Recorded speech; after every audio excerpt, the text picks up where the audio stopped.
Yo, what's up guys, welcome back to my channel. So today we have another player review for you guys. Today we're reviewing the Pink Diamond Paul Silas? Still something. His name's not really that important, it's just how good is he in game. First thing off the bat, this card, just the first impressions of the card, I'll just first talk about his shot release. His release is one of the most smoothest releases I have used so far in this game. It's literally like slicing off a bit of butter. Just every time I was using it, consistent release, no problems whatsoever with that release. 86 for his 3-point shot. Honestly, with his release, you won't even notice that it's, I wouldn't say it's low, but it's not ideal, we'll say. For his outside scoring, it is a bit low, but when you delve deeper into his stats, it's his shot IQ that's bringing the outside scoring down. But in the games I did play with him, I rarely noticed him not setting his feet correctly or something like that. I just never really had issue with him doing it. In terms of the negatives of this card, now that I'm thinking about it, I couldn't really think of anyone. You could argue that his price is a bit of a negative, but even at 60k, which is what I paid for him, I'm not sure what he is currently.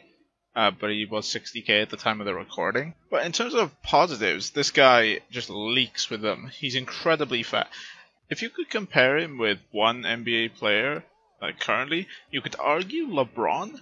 Just looking at just how fast he is. His defense, argue a bit better than LeBron, but if it's playoff LeBron, then obviously they're about the same. Just everything across the board, this guy is he's crazy. Let's get on to more positives with this card.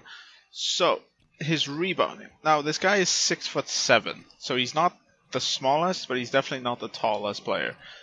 His rebounding really makes up for his height if you're looking to get a defensive player.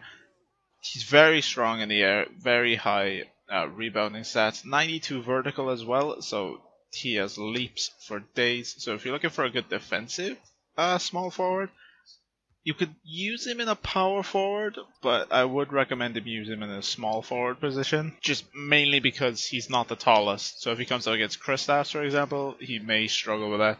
But if he comes up against LeBron, he can definitely give him some work. Now, if we're looking at his badges, they're not the greatest, I'll be honest. He has a couple Hall of Fame shooting badges, so he has corner specialist and hot zone hunter, so, you know, shooting threes, shooting the mid-ranges. He's very consistent at doing that.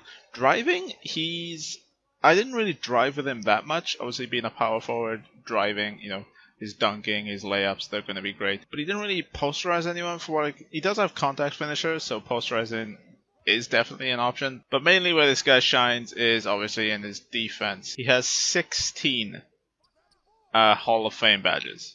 So it's like he has all the main ones. He has clamp, he has brick wall, so you know, setting screens, he's great. It's just obviously the main thing that this card shines with is his defense. So overall guys, just final thoughts on this card. Incredibly versatile player. Great defender with a nice outlet of scoring, very athletic finisher, and just overall a card that I would recommend you guys if you need a small forward. Power forward, I'd maybe look somewhere else, maybe someone a bit taller with similar stats. But if you're looking for a decent small forward that needs to clamp up players and get some points, this is a card I'd recommend. For 60k, it's not cheap by any means, but it's not, you know, the million MT LeBrons we're seeing. So guys, that's it for the video. If you guys have any players you want me to review, drop them down in the comments. I will try and get around to it. My MT's slowly building up, so I might be able to get to that LeBron, but it's still a bit of a long shot. But yeah guys, that's it for the video. Thank you guys for watching. See you later. Take care. Peace.